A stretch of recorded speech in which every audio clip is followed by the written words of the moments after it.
Well, joining me now here in our CareerTech studios is our Brian Bindley. Well, with all this new biofuel production, do we risk oversupply? Well, maybe in the short term. If we convert the amount of biofuels that President Bush called for in his State of the Union address, well, with the technology we have right now, we would essentially use up the nation's corn crop. Now, it seems like all these biofuel plants are going in predominantly in the upper Midwest. Do we risk lagging behind here in Oklahoma? Yes and no. The main reason they're in the Midwest is because they are grain-based fuels, and where all the corn and soybeans are, that's where the plants are going in to reduce transportation costs. Where Oklahoma is leading the nation is in developing biomass crops, which many believe are the true answer to our country's energy needs.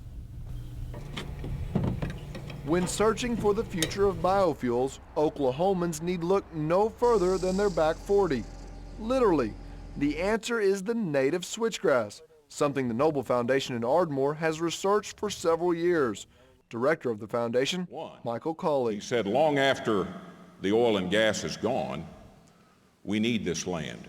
Joe Bouton heads up the Noble Foundation's Forage Improvement Division and says switchgrass is an underused forage with a lot of possibilities. When it was just a part of the range, it was fine. You know, it is an integral part of our range, our native range. But now all of a sudden, you can look at it as a crop. Switchgrass can grow over 6 feet in height and produce a large amount of biomass on marginal lands.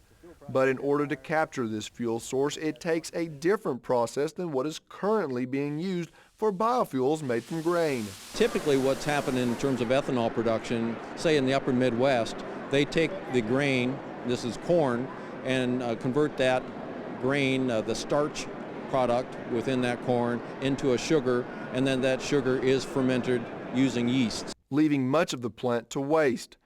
OSU's bioengineer Ray Huhnke has created a cellulosic process that utilizes the entire plant, called grassahol. In our particular process, we're actually converting the biomass through a high temperature process into gases. Those gases being carbon monoxide, carbon dioxide, and hydrogen, and then fermenting the gas instead of the sugar. Currently, this process is still too expensive to create fuel efficiently. However, experts say it is only a matter of time before a process like grassahol becomes feasible. Brian Jennings with the American Coalition of Ethanol. I'm confident that when the technologies are there to make commercial scale cellulosic biomass ethanol production feasible, that it really could blossom in places like Oklahoma because of your capability to produce a crop, an energy crop like that. But in the long run, this will probably be the most efficient way to produce ethanol.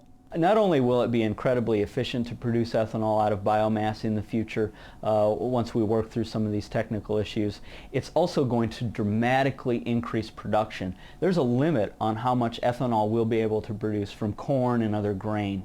And it is a model we might be able to copy from the Canadians.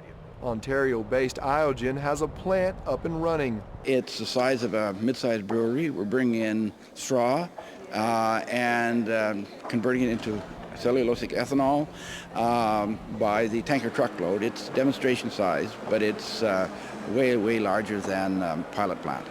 Iogen's Maurice Hladek says progress is being made every day, and it's all thanks to the conventional grain-based ethanol.